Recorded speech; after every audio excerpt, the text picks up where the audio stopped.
Video kali ini saya nak tunjukkan macam mana cara untuk kita buat bubur beras dan labu menggunakan Thermomix. Jom kita buat.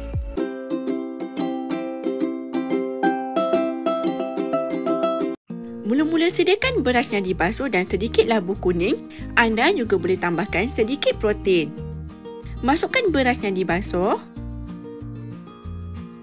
Kemudian masukkan sedikit labu kuning. Masukkan air. Tutup dan masak selama 25 minit suhu 98, speed 1.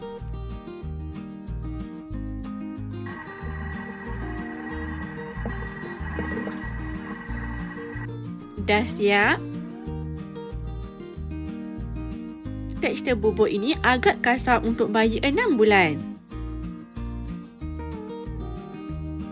Tutup mixing bowl dan kisar selama 10 saat, speed 8 atau 9 untuk tekstur yang halus. Dah siap. Skip dong guna spatula. Hasilnya, tekstur bubur ini lebih halus dan sesuai untuk bayi 6 bulan. Sedia untuk dihidangkan untuk si comel anda. Selamat mencuba. Bye.